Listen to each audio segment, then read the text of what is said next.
Hello, everyone. I want to discuss something a tad complicated because we have not talked about it on this channel before, besides the occasional mention of voter fraud as a left wing allegation regarding the Trump campaign in 2016, and honestly, we've only really discussed it in passing. But today, we need to talk about the really real threat of voter fraud.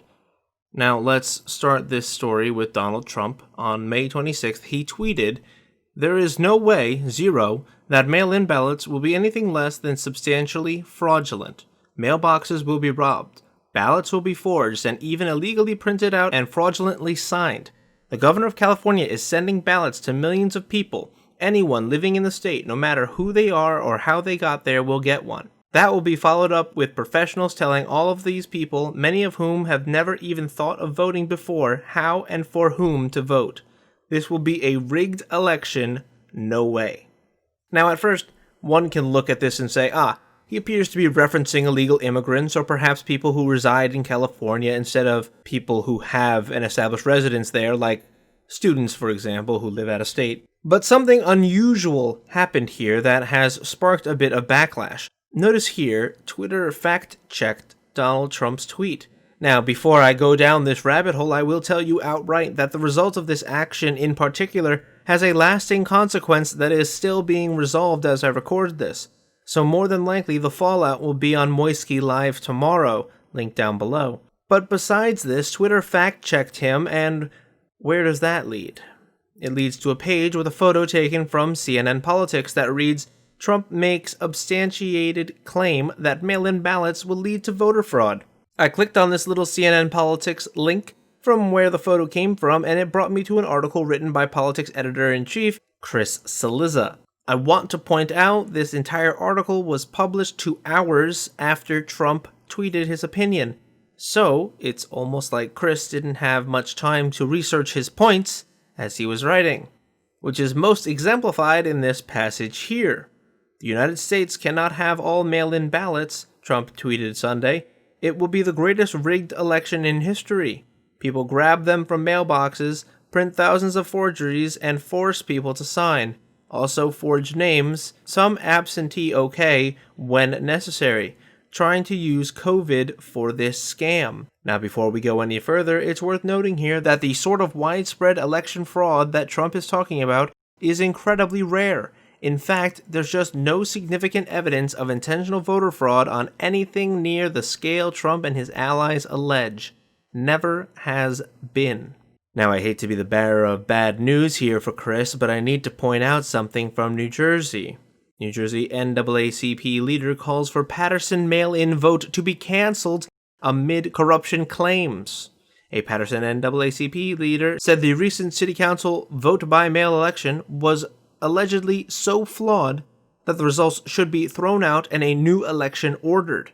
"Invalidate the election. Let's do it again," said Reverend Kenneth Clayton, amid reports more than 20% of all ballots were disqualified, some in connection with voter fraud allegations. Now, I understand that it says that some were in connection with voter fraud, but in my opinion, the disenfranchisement of any one person deprived of the right to vote is unacceptable. It isn't that some of the 20% were linked to fraud. All of them were linked to fraud. This resonates with me in particular because I used to live in New Jersey. Not Patterson per se, but the reason this happened was because Governor Phil Murphy ordered a statewide mail-in election. So basically, across the entire state of New Jersey, mail-in elections are the only method of voting. 2 council members are demanding a recount and criminal investigation. Mohammed A. said Wednesday his lawyer filed a formal appeal with the courts. "The integrity of this election is in question," he said. So the irony here is so thick you could scoop it like ice cream. How long did we go talking about the integrity of the presidential election in 2016, as it was fraudulent or invalid because of Russian interference? You know, it's funny, because in 2016, I was in college, out of state, but I still technically lived in New Jersey, so I sent in a mail-in vote.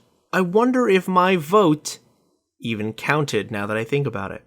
But more to the point, we are fast approaching the 2020 election, where presumably Joe Biden and Donald Trump will go head-to-head for the presidency. On the back of the coronavirus pandemic, I have an irksome suspicion that governors and state legislatures will ask that as many people as possible vote by mail or some method that will reduce possible contamination. I mean, the idea that started this topic here was Trump condemning California's move to a mail-in ballot, and we had Twitter, CNN, factcheck.org, and more telling everyone that there are no issues with mail-in votes. Even the FEC commissioner apparently came out to refute Trump's opinion. I want to remind everyone that it was an opinion that they fact-checked. So let's look forward to November.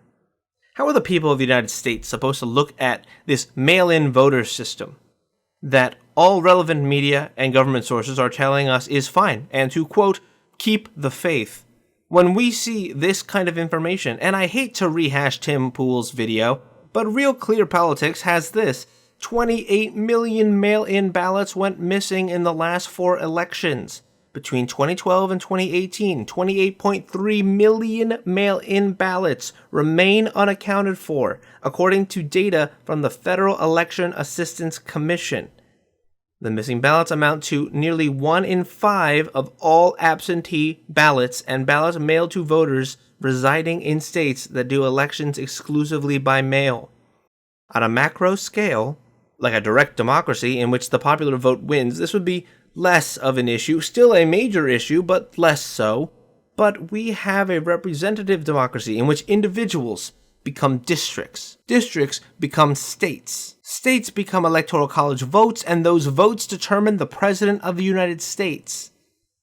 So I ask again, how are we, the people of the United States, supposed to trust a system plagued with such corruption and incompetence? But that's where I will leave it.